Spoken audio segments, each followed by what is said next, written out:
Assalamualaikum warahmatullahi taala wabarakatuh. Ya, jumpa lagi bersama saya dengan Pak Danul. Marilah kita pada hari yang berbahagia ini akan membahas khalifah selanjutnya ya. Jadi khalifah selanjutnya yang bernama Ali bin Abi Talib. Ya, jadi beliau ini khalifah yang keempat, digelar dengan lakap gerbang ilmu dan singanya Allah, sang singa Allah. Jadi Ali bin Abi Thalib ini merupakan gudangnya ilmu. Jadi beliau ini paham keagamaan karena dibimbing langsung oleh Rasulullah sallallahu alaihi wasallam, karena juga beliau ini kan dekat ya, dekat dengan Rasulullah sallallahu alaihi wasallam. Ya. Okey. Jadi untuk selanjutnya keberanian dan kesetiaan. Jadi Ali bin Abi Thalib ini juga beliau sangat berani menemani Rasulullah dalam berbagai pertempuran ya. Jadi dimanapun ada perang Badar, perang Hunain ya, perang yang lain-lain juga, beliau ini selalu menemani Rasulullah dalam hal memperjuangkan agama Islam ini ya. Dan juga tidur di tempat tidur Rasulullah saat Rasulullah berhijrah. Jadi orang pada masa itu, orang-orang kafir Quraisy mau membunuh Rasulullah. Jadi dengan triknya Rasulullah, maka disuruhlah tidur Ali bin Abi Thalib di tempatnya tidur Rasulullah, sehingga orang-orang kafir Quraisy ini curiga, sehingga yang mereka pikirnya adalah dipikir mereka oleh Rasulullah yang tidur di tempatnya itu Rasulullah, padahal sesudah dibuka ternyata Ali. Ya. Jadi Ali bin Abi Thalib ini juga dikenal sebagai sosok yang pemberani dan ahli dalam peperangan. Jadi beliau juga merupakan sosok yang pemberani. Maksud pemberani di sini adalah ahli dalam trik-trik ataupun dalam siasah peperangan ya. Sehingga beliau ini mahir dalam membuat ataupun mengatur strategi perang, sehingga orang-orang kafir Quraisy ini kalah dalam peperangannya dengan berkat trik jitu daripada Ali, dan juga dengan kemampuan komunikasi yang baik antara Rasulullah dengan Ali, dan juga dibantu oleh sahabat-sahabat lain, dan diturunkan juga rahmat daripada Allah untuk membasmi orang-orang kafir Quraisy ini ya, di dalam peperangan. Jadi salah satu pengikut Nabi Muhammad yang paling berani dan setia adalah Ali bin Abi Thalib. Jadi beliau ini merupakan salah satu orang yang paling berani dalam hal kesetiaan kepada Rasulullah sallallahu alaihi wasallam. Dia secara konsisten memimpin tugas untuk melestarikan Islam. Jadi beliau ini juga memimpin Islam, sehingga juga mampu dalam hal menggerakkan Islam ini sehingga lestari pada zaman yang kita rasakan pada saat yang berbahagia ini. Poin selanjutnya di ilmu dan kebijaksanaan. Jadi Ali bin Abi Thalib juga dikenal sebagai sosok yang cerdas dan ahli dan ilmu agama. Jadi beliau ini memiliki sosok pemimpin yang cerdas. Maksud pemimpin cerdas, mampu mengatur urusan-urusan dunia, urusan-urusan ekonomi, sosial, politik. Jadi beliau ini ahli di bidang apapun ya, dan juga ahli dalam ilmu agama. Jadi yang mencetuskan ilmu fikih, ilmu tajwid, ilmu nahwu saraf dan sebagainya itu berasal dari Ali bin Abi Thalib ya. Jadi beliau ini ahli fikih ya, paham tentang bagaimana tata cara solat, tata cara berpuasa, tata cara beribadah haji dan sebagainya. Sehingga beliau ini memiliki kelebihan dalam bidang keilmuan dibandingkan dengan sahabat-sahabat yang lain ya. Jadi inilah kelebihan-kelebihan yang ada pada Ali bin Abi Thalib. Jadi Ali bin Abi Thalib adalah gudang ilmu pengetahuan. Jadi beliau banyak menafsirkan ataupun meriwayatkan hadis dan juga mendengarkan hadis langsung daripada Rasulullah, ilmu-ilmu yang diberikan oleh Rasulullah kepada Ali bin Abi Thalib. Karena dengan berkat keahlian dan wawasannya, dia adalah orang yang sangat dihormati. Jadi pada masa itu, pada masa Khalifah 4, jadi Ali bin Abi Thalib ini merupakan orang yang sangat dihormati di kalangan kafir Quraisy dan juga kalangan Muhajirin dan Ansar pada masa itu. Ya. Jadi kepemimpinan Ali bin Abi Thalib sebagai khalifah, jadi pada masa beliau ini menghadapi berbagai fitnah dan pemberontakan, ya. Jadi memang pada masa Ali ini terjadi banyak sekali, ya, pemberontakan, tidak saling kepercayaan kepada Ali, disebabkan pada khalifah sebelumnya, kerana terjadi pembunuhan ataupun pembunuhan terhadap Uthman bin Affan, sehingga ini mencuat sehingga menjadi isu-isu yang sangat miring dalam hal memimpin khalifahnya Ali bin Abi Thalib, ya. Jadi fitnah bergejolak dan juga disusupi oleh Abdullah bin Sahal.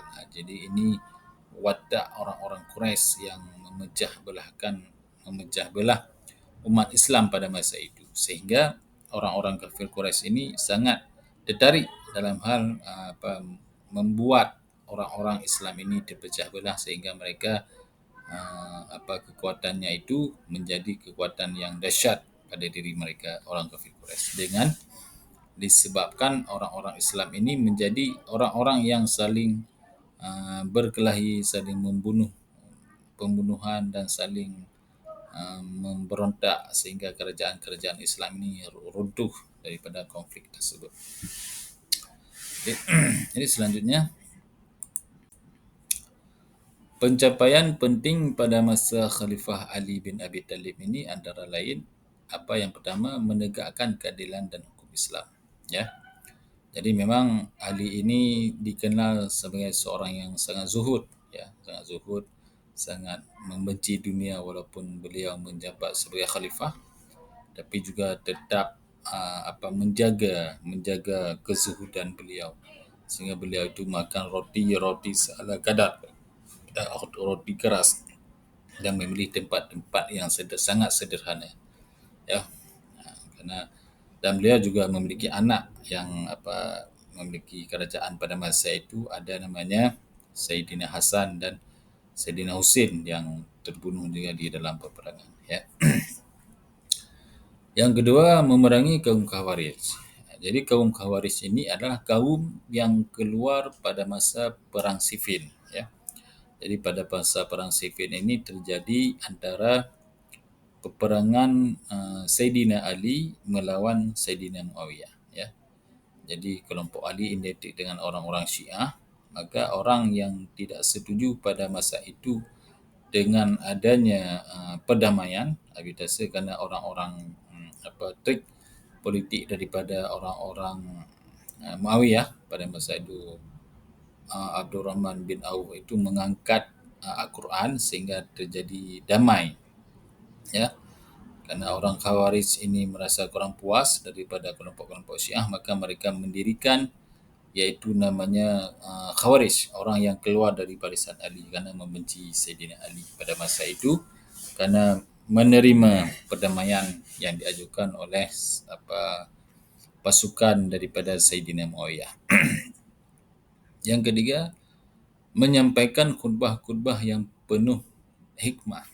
Jadi maksudnya itu, Ali bin Abi Thalib ini dalam hal menyampaikan ilmu-ilmu beliau itu, ya tentunya penuh dengan hikmah, ya, penuh dengan kebijaksanaan, penuh dengan ilmu pengetahuan dan sebagainya, sehingga beliau ini menjadi mufti pada masa itu, menjadi penfatwa hukum-hukum yang didengarkan, yang dijalankan oleh penduduk Mekah pada masa itu dan kaum umat Islam pada masa itu. Jadi bagi umat Islam, Ali bin Abi Thalib meninggalkan kekayaan pengetahuan dan kepemimpinan. Jadi beliau ini meninggalkan kekayaan pengetahuan, bukan meninggalkan harta benda dan juga kepemimpinan. Jadi kalau kita hidup zaman sekarang kan yang di yang diingat itu kan harta kekayaan, seberapa kaya orang tuanya, seberapa banyak mobilnya dan pangkatnya apa ya. Jadi kalau kita ini harus betul-betul dalam hal kezuhudan, bertakwa kepada Allah. Dengan adanya harta sedikit kita sumbangkan kepada fakir dan miskin, kepada kaum duafa dan sebagainya. Jadi maka dari itu Ali bin Abi Thalib ini menjadi rujukan umat Islam untuk sekarang ini adalah bagaimana seorang pemimpin itu harus memperhatikan rakyatnya, harus menjangkau, berkomunikasi dengan rakyat, turun ke lapangan, melihat rakyatnya bagaimana menderita, bahkan ada yang enggak ada makanan, enggak ada minuman, enggak ada pakaian dan sebagainya. Sandan pangan itu harus dicukupi seala kadarnya sehingga pemimpin-pemimpin ini menjadi terasa bagi masyarakat. Sesudah dipilih mendapatkan suara, jadi pemimpin ini juga harus turun ke lapangan sehingga menengok masyarakat-masyarakat di kelas bawah ini apa yang menjadi problem-problem yang terjadi di dalam kehidupan kita ini.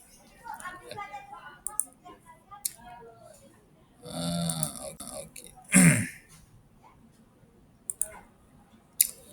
Jadi teladan dalam keberanian dan kesederhanaan. Jadi teladan yang ada pada Ali bin Abi Thalib ini dalam keberanian dan kesederhanaan. Jadi maksudnya beliau ini berani menegakkan kebenaran, ya, tidak takut, ya, tidak takut selangkah pun untuk mundur ke belakang dalam hal menegakkan syariat Islam ini. Jadi beliau itu memiliki keberanian seperti singa yang dalam menghadapi musuh dan musuh pun takut dengan beliau, dan ahli peperangan ya, pada masa-masa Rasulullah dan masa sesudahnya. Dan beliau juga ini memiliki kesederhanaan, maksudnya tidak bermewah-mewahan. Makanan secukup adanya dinikmati sehingga kuat dalam hal beribadah. Roti kasar sedikit dan sehingga beliau mampu untuk mendirikan ibadah dan menyembah kepada Allah. Masalah harta kekayaan itu diserahkan ke Baitul Mal pada masa itu sehingga orang-orang Baitul Mal ini membagikan hartanya itu kepada orang-orang fakir pada masa itu. Ya, jadi itu pemerataan daripada ekonomi. Jadi beliau ini juga pemberani dan tegas dalam membela kebenaran. Ya, seperti yang saya jelaskan tadi. Ya, jadi beliau ini sangat berani dalam hal membela kebenaran-kebenaran yang terjadi pada masa itu. Maksud kebenaran ini dalam hal menegakkan syariat Islam. Ya, ada orang yang melawan, memberontak, maka beliau maju dalam hal menegakkan agama Islam. Jadi beliau juga Ali bin Abi Thalib ini sangat sederhana dalam kehidupan sehari-hari. Ya, jadi sangat tawakal, sangat penuh tawaduk, zuhud dunia, ya, sederhana dalam kehidupan, berpakaian tidak berlebih-lebihan, ya, tidak menampilkan kekayaannya. Jadi beliau ini memang orang-orang yang sangat zuhud, ya, dan lemah lembut dan penyayang. Ya, jadi walaupun beliau itu berjuang seperti singa, tapi hati beliau itu adalah lemah lembut dan penyayang. Jadi lemah lembut terhadap masyarakat, terhadap anak-anaknya, terhadap saudara-saudaranya dan seluruh kaum muslimin pada masa itu. Dan juga zuhud dan tawakal. Maksud zuhud ini adalah beliau itulah menjauhi dunia. Zuhud lebih mendekatkan diri kepada Allah dan juga tawakal. Tawakal maksudnya menyerahkan diri kepada Allah, dosa-dosa kita bisa diampuni. Tawakal apapun menerima keputusan daripada Allah Subhanahu Wa Taala. Jadi Ali bin Abi Thalib ini adalah orang yang sangat berani dan rendah hati. Ya, dia adalah contoh sejati dari seorang pemimpin yang soleh dan keras. Jadi beliau ini orang-orang yang rendah hati, maksudnya pemimpin yang soleh dan sangat keras dalam hal maksudnya berperang, ya, tapi memiliki hati yang bagus, hati yang baik untuk menegakkan syariat Islam ini. Jadi kisah-kisah inspiratif daripada Ali bin Abi Thalib ini, kisah Ali bin Abi Thalib saat menjadi hakim, ya, ada kisah jadi hakim, jadi menfatwakan hukum sehingga adil antara si A dan si B yang berselisih pada masa itu. Kisah Ali bin Abi Thalib saat berperang melawan kaum Khawarij, jadi dengan berani beliau melawan orang-orang Khawarij, walaupun beliau terbunuh juga dari orang Khawarij saat salat subuh, ya. Jadi beliau dibunuh oleh orang itu, sehingga setelah masa Khalifah Ali ini wafat, maka digantikan oleh Sayyidina Muawiyah. Jadi kisah bin Abi Thalib ini saat memberikan nasihat kepada putranya. Jadi ada anak di Siti Fatimah, iaitu putrinya Nabi, maka lahirlah Hasan dan Husain. Ya, jadi sebagaimana kita ketahui bahawa Hasan ini adalah memiliki kerajaan, sedangkan Sayyidina Husain ahli dalam bidang peperangan. Ya, dan juga Husain ini berperang melawan anaknya, iaitu anaknya Muawiyah yang bernama Yazid bin Yazid. Ya, jadi itu kisah selanjutnya nanti coba kita akan bahaskan, ya. Ali bin Abi Thalib adalah gudang ilmu pengetahuan karena keahlian dan wawasannya. Dia adalah orang yang sangat dihormati. Ya, dengan ini sebagai metode yang sebelumnya yang sudah saya jelaskan, memang beliau ini adalah merupakan keahlian ataupun orang-orang yang sangat dihormati pada masa itu karena memiliki ilmu pengetahuan yang sangat mendalam.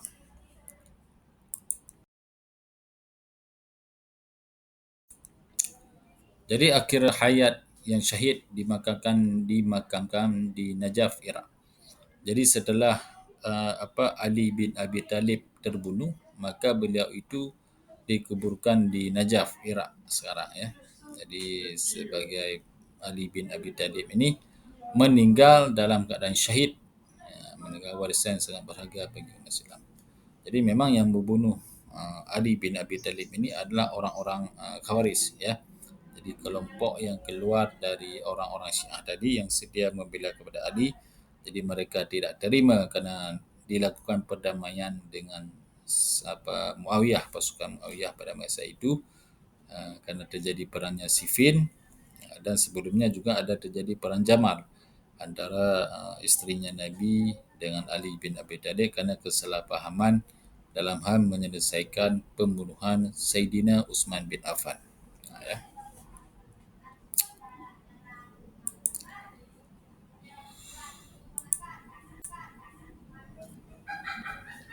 Jadi kesimpulan yang dapat kita ambil daripada kisah daripada Ali bin Abi Thalib ini adalah kisah Ali bin Abi Thalib kaya akan ilmu dan pelajaran bagi kita. Seorang pemimpin yang luar biasa adalah Ali bin Abi Thalib. Semoga beliau selalu dirahmati oleh Allah, ya. Semoga kita melalui kisah Ali bin Abi Thalib ini menjadi pedoman hidup, pelajaran hidup bagaimana cara kita memimpin, bagaimana kita mengatur siasat daripada berperang, siasat untuk menjadi pemimpin yang zuhud, pemimpin yang penuh tawakal, sehingga kita itu menjadi orang-orang yang betul-betul menjaga kezuhudan, di samping juga kita memimpin suatu bangsa, memimpin daerah kecil, jamak, sekdes dan sebagainya, ya. Jadi mari kita pedomani khalifah yang telah saya sebutkan dalam sena Pak Tano ini, mulai dari Abu Bakar, ada Umar, ada Uthman dan Ali, ya, sehingga ini menjadi pedoman untuk kita bersama dalam hal menegakkan syariat Islam, dalam menjadikan pemimpin-pemimpin orang-orang yang berkualitas pada masa Rasulullah dan juga dididik langsung oleh Rasulullah sallallahu alaihi wasallam. Okey. Jadi terima kasih kepada semuanya. Mungkin dalam penyampaian ini ada kesalahan-kesalahan dan apa harus yang diperbaiki ke depannya, mohon di komen, ya, di kolom komentar, dan juga di-share kepada kawan-kawan yang lain sehingga mendapatkan ilmu agama yang tercerahkan dari Pak Danul, sehingga kita sama-sama, ya, sama-sama dalam belajar ilmu pendidikan ini, ilmu Islam ini, sehingga menyebarkan kebaikan-kebaikan ke seluruh penjuru yang ada di Indonesia ini. Amin. Amin ya rabbal alamin.